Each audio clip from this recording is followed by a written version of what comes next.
Get this and get it straight. Crime is a sucker's road. Those who travel it wind up in the gutter, the prison, or the grave. There's no other end, but they never learn. From the pen of Raymond Chandler, outstanding author of crime fiction, comes his most famous character in The Adventures of Philip Marlowe.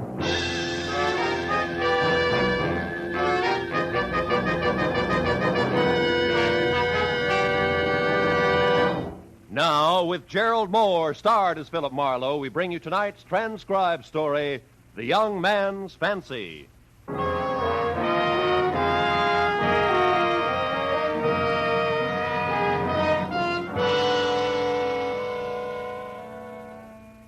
was another scorcher with smog yet. The angels that flapped their wings over the sleepy little pueblo of Los Angeles were taking a summer hiatus. I thought about the blue Pacific some 15 miles to the west, where the friendly waves will snap your back if you happen to hit the undertow just right. So I decided on some 3-part harmony instead. Part 1, vodka. I had that. But no parts 2 and 3, the limes and ginger beer. So before you could say Moscow Mule, I was heading for the shopping district that's about a 5-minute walk from the apartment. I made it quicker. I drove. Alex's fruit stall gets all my lime business. Partly because the limes are good, but mostly because of Alex. All that's kind and gentle is housed in the square frame of Alex Lesnovich. His tanned old face is creased around the mouth and eyes from smiling. Deep-set, dark eyes that look out at you from under bushy gray brows and laugh. Yeah, that's Alex all the time. Except this particular morning. Oh, is Mr. Marlowe? Well, hello. Hot day is. Hot day is. Heat got you, Alex? Oh, no, not the heat. I think I go to my chair, rock a bit. You find what you want. Hey, wait a minute. You're not sick, are you? Sick some. Yes, Alex is sick fellow, all right. Have you seen a doctor? No, doctor. Alex is sick in the heart here. Oh. No doctor can fix Mr. Marlowe. Someone else could fix, but no doctor. You want to tell me about it, Alex? I will go to my chair and rock and think. You find what you want. Yeah. Hey, the limes look good. Yeah, is. How much? Sign says no. Yeah, I guess it does. Hey, does it get this hot in Yugoslavia? Oh, maybe. It's long time since I was there. Yeah? 30 years, more maybe. It's lots changed there now. Weather, too, maybe. Yeah, maybe. Dad. Oh, Dominic, where have you been? Hello, Dad. Oh, hi, Mr. Marlowe. Hi, Dom. All night, I wonder where you Oh, were. look, Dad, let's not start that all over again, will you? I'm of age. Oh, it's baby, only big fellow with small years. Don't give me that stuff. I'm sick of it. Just came back to get some things and some money, so you might as well get the cash drawer Here open. now, that's enough. You do not come here just when suits you and tell your father what he will do and what he will not do. Look, Dad, I'm tired of fighting with you.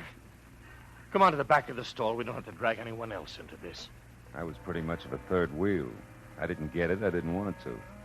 Alex and son Dominic boxed the next few rounds almost out of earshot. I heard old Alex mutter something finally, go to the cash register and get Dom the money. Shortly after that, Dom shot past me and down the street. I stood there like a fool, squeezing a half a dozen limes. Did you find what you want, Mr. Marlowe? Yeah, Alex, these will be fine. Thank you. Thank you very much. Alex. Yeah. Well, if you need any help, you know where to find me, huh? Thank you very much, Mr. Marlowe, but if Alex has troubles, Alex works them out. Sure you will. I'll see you.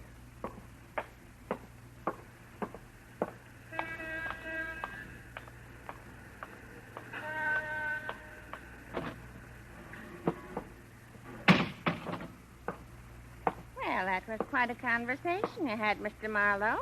How are you? Yeah, fine. How are you, Miss Gabrielle? I'm boiling over, that's how I am. Yeah, well, it's hot. Oh, that's not what I mean. My blood's boiling. What I got left, that is. Doctor says I'm anemic, you know. No, I didn't know. I just want to get some ginger beer, Last time I was in for a checkup, he thought I never was going to find any red corporals. White corporals I'm loaded with, he says, but red ones... Corpuscles. How's that? Corpuscles, that's the word, not corporals. Oh, well, I don't see it makes much difference. Oh. I don't have any red ones, no matter what you call them or how you spell them. Yeah, well, I thought maybe about 6 bottles of ginger beer if you have it cold, please. I saw you next door at Alex's. Yeah, well, I got limes there. Now, if I could just have the ginger beer... What do you suppose has got into that Dom? I don't know, really. Well, something has. I heard Alex say plain as day Dom hadn't been home all night. And I'll tell you one thing, that's not the first time this has happened. Been going on all the livelong summer. I wouldn't know about that. And another thing, that flower stand of his, you know, the one he used to run right there in the front of Alex's stall, where's it gone? 6 bottles of gin. I'll tell you where, it's a rack and ruin. And first of the summer, he's running like always, doing a nice little trade, too. Then it gets so he's not coming home. And the flowers are wilting and dying. Not smelling too refreshing either. Please. So one morning, I see old Alex carting the whole kit and caboodle out to the incinerator at the alley, and that's the end of the flower business. You know, I knew it was going to be hot when I first woke up this morning, and I thought that about 6 bottles of ginger beer would help a lot. Oh, you want ginger beer? Well, why didn't you say so? I'm just shy. I'm shy. Oh, I bet you're going to make up a batch of those, what are they? Moscow mules. Oh, well, that's 93. I'm giving you credit for the bottles I know you got, but you never take the trouble to return. Thank you. I got to bring him back. Oh, thanks. You know what I think, don't you? I have a pretty good idea. I think Alex has had his share of trouble. And now Dom acting for all the world like one of them delinquents you read about. Well, here's to me the nearest thing to a blessing that Alex can count is Helena. Helena? Oh, yeah. I don't suppose you remember her, do you, Mr. Marlowe? Well, sir, as beautiful a girl as you'd ever care to see. Lovely. And I mean lovely in every way. She went to that secretarial school, you know. Took a nice job up in San Francisco. I understand she's just doing real well, too. Writes to Alex just as regular and is just a lovely person. I mean...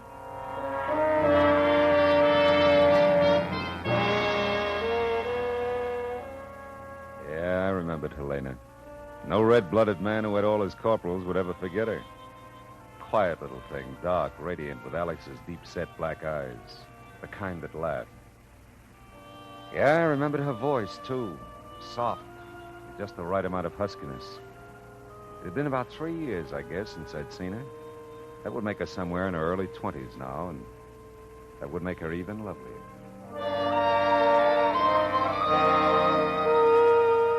By the time I got to my car, I'd half forgotten about old Alex and Dom. I pulled out of the parallel parking spot, and before I reached the corner, I was in the proper lane, minding my own business. Hey, oh, nice work. Hit and run, huh? All the idiots. That's all I need. One more crack in this Hey, heat, did folks. you see that, Mr. Marlowe? He didn't even stop. Yeah, that much I noticed. Glad you keep your service station so handy, Nick. Yeah, you know who it was, don't you? Yeah, I think so. The darn fool cut right in front of you from the wrong lane. I'll sure be a witness for you, Mr. Marlowe. Thanks, Nick. Tell me, was that Alex's car Dom was driving? Yeah. Now, take a look at the heap here. You think you can fix it up? Yeah, sure I can. Looks like he just scraped along the side. The fender's curled under there, but... I think we can knock that out for you in no time. Oh, good. Of course, if you want that paint touched up, that's going to take some time. No. Skip the paint for now, huh? Hey, Nick, you and Dom are pretty good friends, aren't you? I used to think so. I don't see much of Dom anymore. He's, I don't know, he's screwy or something. What do you mean? Well, like that trick he just pulled, running in here and driving on. He didn't used to be like that. Well, what do you think's happened to him, or do you know? Well, whatever it is, it's happened since we got out of school last spring. All of a sudden, he doesn't come around anymore. Nobody in the gang sees him, and when we do, you know, we meet him on the street or something, he just sort of looks down and he says, hi, and he keeps on going. Uh-huh. Okay, if I park there, Nick. But don't bet you can park there. I'll tell you when I get back. Hey, you dirty! There's Dom's friend, Mr. Marlowe. Only guy he sees anymore. That truck driver? Yeah, making his daily delivery, I see. Delivering himself to Sally's bar. Half the time, Dom goes there with him. He does, huh? Yeah. Yeah, well, you see what you can do with the car, Nick, just so I can drive it okay, huh? Sure, Mr. Marlowe. Bud's here today. Between us, we can fix it in a hurry. Okay, I'll be back in a few minutes. See how you're doing. Swell. Oh, and Nick. Yeah. Nick, come here. I'm going to tell Alex it was my fault. Now, I don't want him worrying about it, so don't make a liar out of me, huh? Nah, sure not, Mr. Marlowe. Only Dom doesn't deserve it. Maybe not. But Alex does.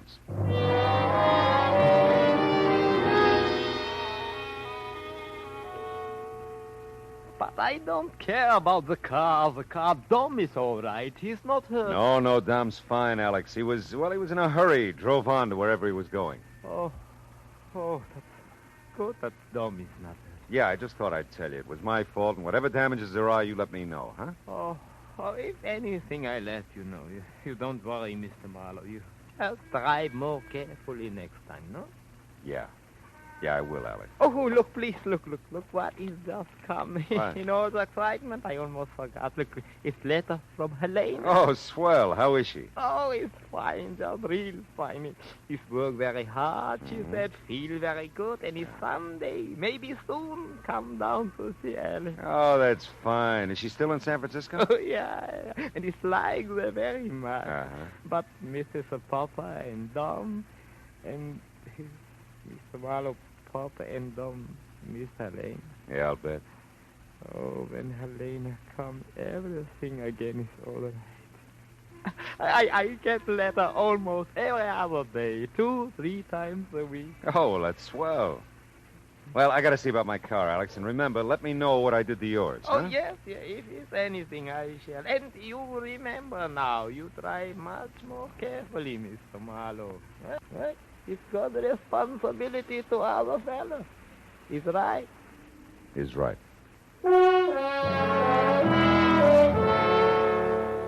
Alex was feeling better. Helena's letter had given him something else to think about for a while.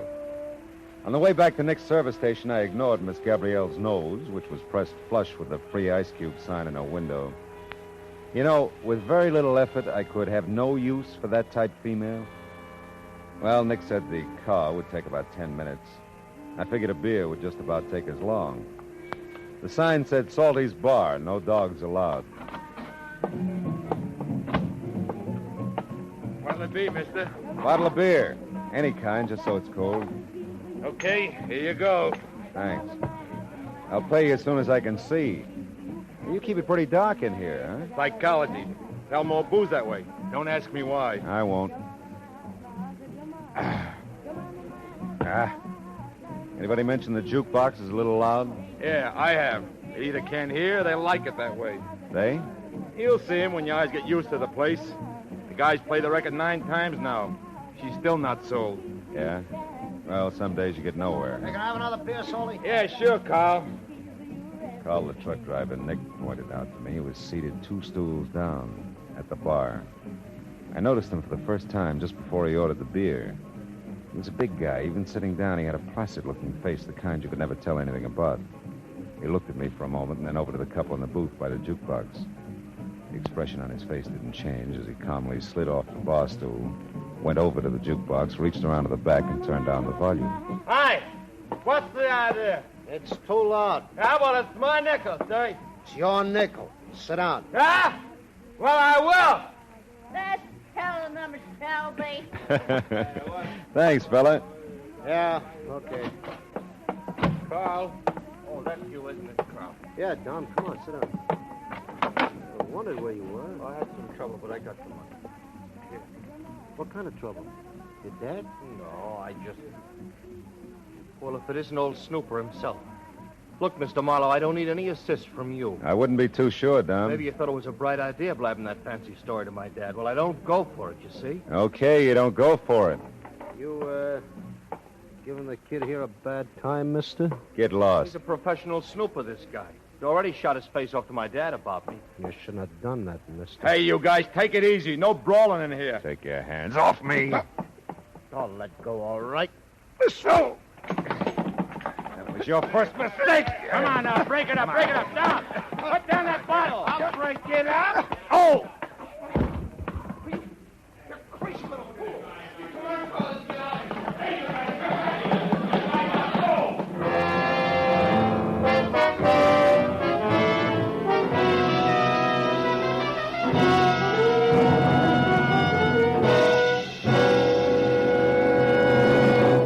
In just a moment, we will return to the second act of Philip Marlowe. But first, the flood that swept the Midwest, swept thousands from their homes, businesses, and farms. The Red Cross asks your contribution now through your local Red Cross chapter. The relief and rehabilitation job will take months, perhaps years. Now with our star, Gerald Moore, the second act of Philip Marlowe, and tonight's story, The Young Man's Fancy.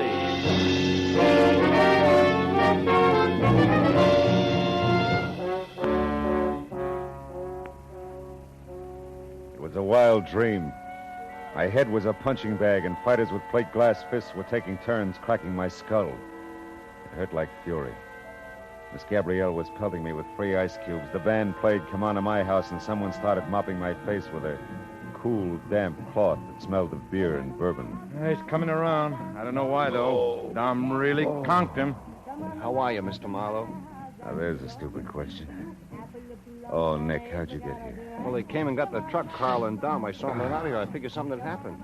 Hey, I'm sure sorry, Mr. Marlowe. Yeah, so am I. Hey, Nick. What's the name of that company Carl drives for? The Intercity Produce Company. Uh-huh. Alex buys stuff from him. I guess that's how Dom knows him. Are you going to tell the police, Mr. Marlowe? No, not yet, Nick. That's 2 counts on Dom today. You're sure letting him get by with murder. No, Nicky boy, I draw the line there. Oh, here, have a drink. Oh, thanks. I thought you said this was a glass joint, Shelby. Well, I thought it was, baby. We are taking our trade elsewhere, Mac. Now you think of it. You have a real stylish clientele, Salty, real stylish. You're feeling good enough to crack wise. You're feeling good enough to get out of here. Hey, wait a minute. Take it easy, Nick. Salty's right. I just don't want no trouble. You got no trouble. Come on, Nick.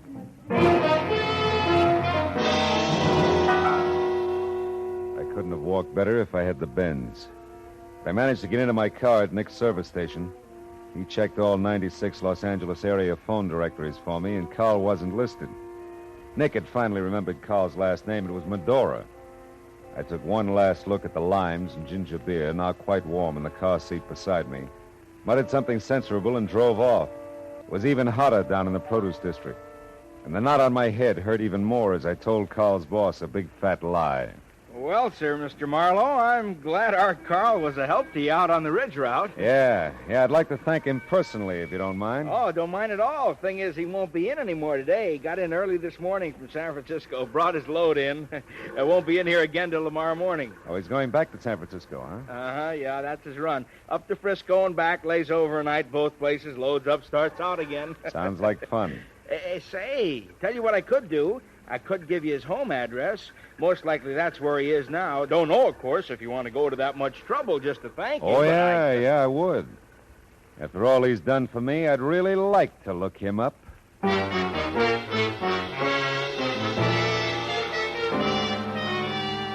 Carl's apartment building needed paint and better ventilation. It was near downtown L.A. in an area that should have been cleared for the freeway, but it hadn't been. There was no answer at apartment 3. There wasn't even any sound behind the door, but I had the feeling that somebody was there. At the corner drugstore, I called the phone number Carl's boss had penciled under his address. I let it ring a long time, no answer. Well, my head wasn't the only thing that was giving me a rough time when I got back to Hollywood. My car had developed a regular list to the starboard side where Dom had rammed me. I limped into Nick's, and he spotted the trouble right away. Yep, that's it, all right. Your front wheel alignment's knocked silly. I know just how it feels. We could fix it okay if you can leave the car with us a while. You can have it a week. I want to take my head home and bury it. Yeah, I bet.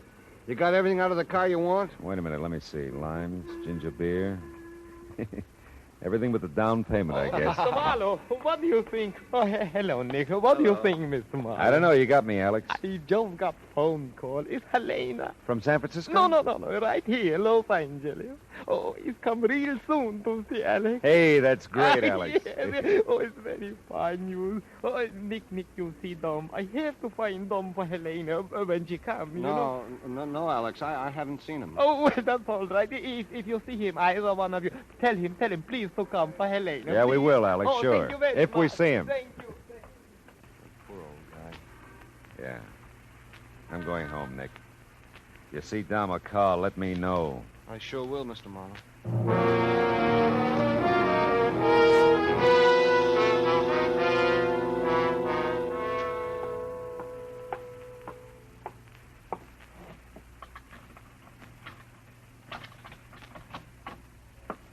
long time getting home, Snooper. Well, the bottle, baby. I've been waiting to tell you something. Something maybe you missed when I said it in Salty. Now, look, all of a sudden I'm getting sick of you, Dom. You better quit while you're ahead. You better listen. I told you to stay out of my business. And now I'm telling you the same thing for Carl. You're doing nobody any favors going to his boss, poking around where you're not wanted. Tell Carl to come here and tell me that. If he comes, he'll really flatten you. Get out of here, will you, and get rid of that gin smell before you go home? That's something else. It's my business. Now, listen, you little punk. I ought to slap you silly, and I may. You let go of me, you Shut up. Snooper. Now, get this. Helena's in town. What? She just called Alex. She's coming to see him. No. Now go home and get cleaned up and behave yourself. Helena. Oh, no. He ran down the hall like he'd been fired on, and like I said, I was sick of it, the whole thing. Dom, Carl, whatever they were up to, I'd had it. Inside the apartment, I left the limes and ginger beer on a chair. Took the vodka straight. I don't know how long I was sprawled on the couch. Okay. That might be Carl. I'm waiting to see that boy. Oh, Mr. Marlowe.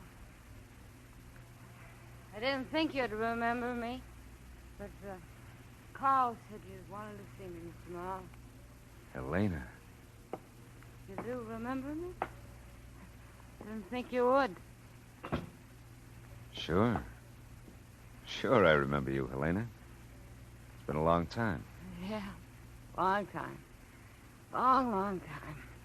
But I haven't changed, have I, Mr. Marlowe? No, Helena, you haven't. Liars! The men always have to lie. No, Helena, you haven't changed. You make me sick, Mr. Marlowe. Men make me sick.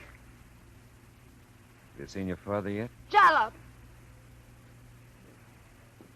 No, I haven't seen him yet. Carl said to wait here. I'm sick of Carl telling me what to do. What's in the bottle, gin? No, it's vodka. Doesn't matter. Tell me about your job, Give Helena. it to me, the bottle. Thank you. That's my job, Mr. Marlowe. You can forget anything with a bottle. Take it easy, kid, will you? Sure.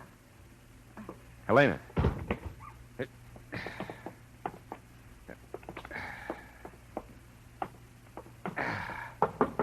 Helena. Oh, fine. You got her here? Yeah. She passed out. She's over on the couch. Come on, Carl.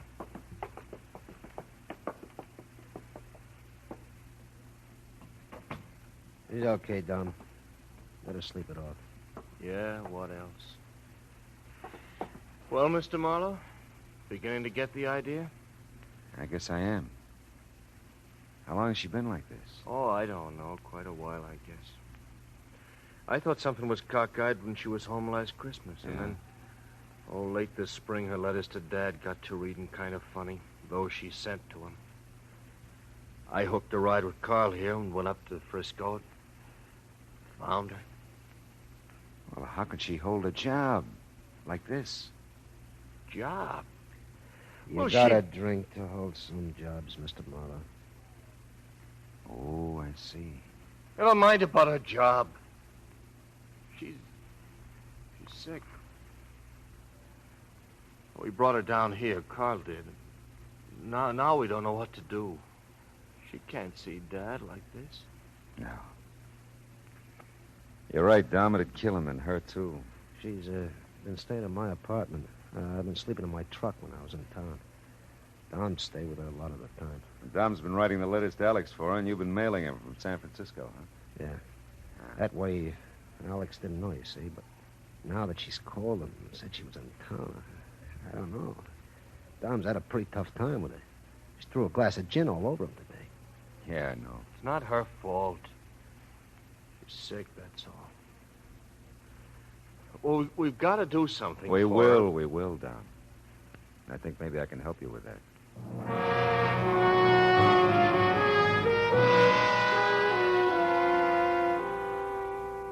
I called a friend of mine, an MD with a small sanitarium in the Glendale Hills.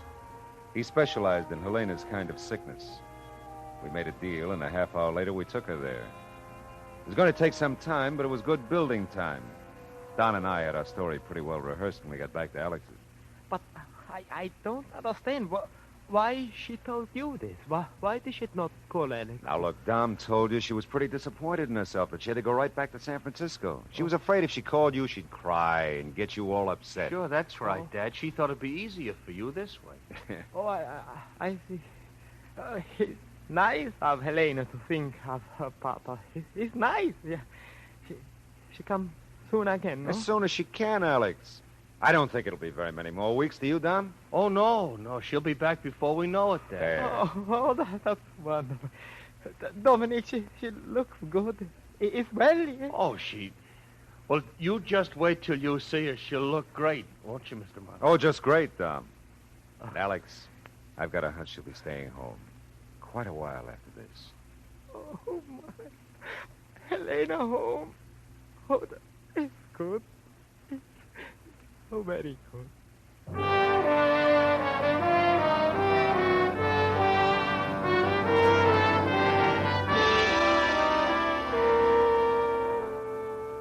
Footnote. You can buy fresh-cut flowers again in front of Alex Lesnovich's fruit stall. They throw the smiles in for free. Even Miss Gabrielle's changed her mind about Dominic being one of those delinquents you'll read about. I learned something about him the other day myself. That kid can really paint a car. Well, so much for that. Cost? 1 Moscow mule.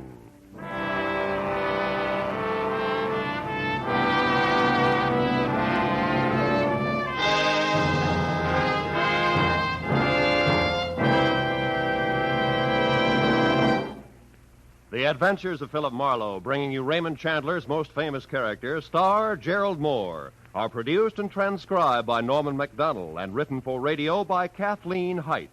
Featured in the cast were Tony Barrett as Alex, Larry Dobkin as Dom, Georgia Ellis as Helena, and Paul Dubov as Nick, with Ruth Parrott, Frank Richards, Lou Krugman, and Jack Crucian. Gerald Moore may currently be seen in the Santana production Sirocco. The special music for Philip Marlowe is composed by Pierre Garrigank and conducted by Wilbur Hatch. Be sure to listen again next week at the same time when Philip Marlowe says... This time the main theme was Main Street, and the counter melody was full of shops from a burlesque house and flats from Skid Row. It was wine, women, and murder.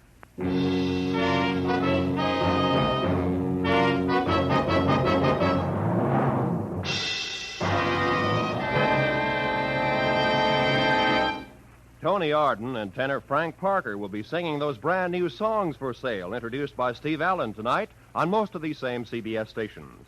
Don't miss Ray Bloch's orchestra playing them, Steve Allen describing them, and more Tin Pan Alley notables judging them tonight when CBS Radio brings you a full hour of songs for sale.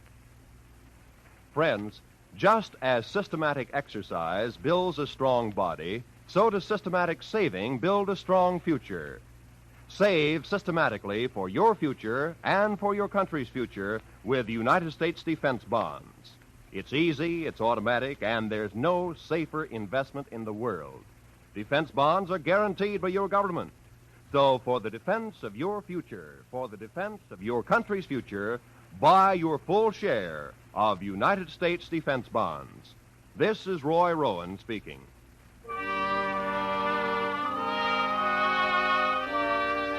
This is the CBS Radio Network.